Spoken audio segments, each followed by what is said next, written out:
আসসালামু আলাইকুম সবাইকে। বডি কাবাব, এই বডি কাবাবটি কিন্তু খেতে যতটা মজা, তৈরি করাও কিন্তু ততটাই সহজ। আর খুব কম সময়ে কিন্তু এই বডি কাবাবটি তৈরি করা যায়। তো বডি কাবাব তৈরি করার জন্য এখানে নিয়েছি হাড় ছাড়া মুরগির মাংস। আর মাংসগুলোকে আমি ছোটো করে কেটে নিয়েছি। এখানে হলুদের গুঁড়া দিয়ে দিচ্ছি, মরিচের গুঁড়াটা অ্যাড করছি, কাশ্মীরি মরিচের গুঁড়াটা দিয়ে দিচ্ছি সুন্দর একটি কালার আসার জন্য। সাদা গোলমরিচের গুঁড়াটা দিয়ে দিচ্ছি, আপনারা চাইলে এখানে কালো গোলমরিচের গুঁড়াটা ব্যবহার করতে পারেন। আদা রসুন বাটাটা দিয়ে দিলাম, সয়া সস, কাবাব মশলা, স্বাদ মতো লবণ, আর এখানে অ্যাড করব রেগুলার রান্নার তেল। টমেটো কেচাপটা দিয়ে দিচ্ছি। আপনাদের কাছে যদি টমেটো কেচাপ না থাকে সেই ক্ষেত্রে আপনারা টমেটো সসটা এখানে ব্যবহার করতে পারেন। লেবুর রসটা দিয়ে খুব ভালোভাবে মাখিয়ে নিয়েছি। আর মাখিয়ে নেওয়ার পর চারিপাশের মশলাটা একটু সাইড করে নিয়েছি। আর নেওয়ার পর চুলার আঁচ অন করে দিয়েছি। অন করে দিয়ে একটু অনবরত নাড়াচাড়া করতে হবে।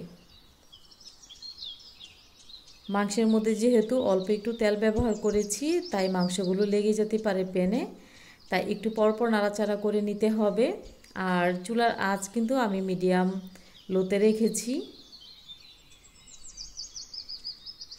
প্রথমে আমি 5 মিনিট কিন্তু হাই হিটে রেখেছিলাম চুলার আঁচ, তারপরে আমি চুলার আঁচটা মিডিয়াম লোতে রেখেছি যেন মশলাগুলো পুড়ে না যায় আর মশলাগুলো খুব সহজেই মাংসের সাথে লেগে যায়।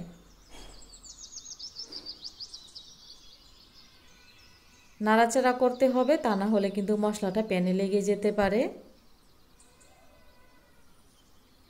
একটা পর্যায়ে যখন এরকম নাড়াচাড়া করতে করতে মশলাটা খুব ভালোভাবে মাংসের সাথে লেগে যাবে আর পানিটা অনেকটা ভালো করে শুকিয়ে যাবে, ওই পর্যায়ে নাড়াচাড়া করে পানিটাকে খুব ভালো করে শুকিয়ে নিতে হবে। আর মশলার সাথে যদি মাংসটা খুব ভালোভাবে লেগে যায় তখন কিন্তু এই মাংসগুলো খেতে অনেকটা বেশি ভালো লাগবে। তো একটু ভালো করে নাড়াচাড়া করে আমি মশলার পানিটা সম্পূর্ণ শুকিয়ে নিয়েছি। আর শুকিয়ে নেওয়ার পর অন্য একটি পাত্রে পরিমাণ মতো দিয়ে দিচ্ছি রেগুলার রান্নার তেল আর মাংসগুলো দিয়ে দেব। মাংসটা যখন এক পাশ হয়ে যাবে ওই পর্যায়ে নাড়াচাড়া করে নিতে হবে।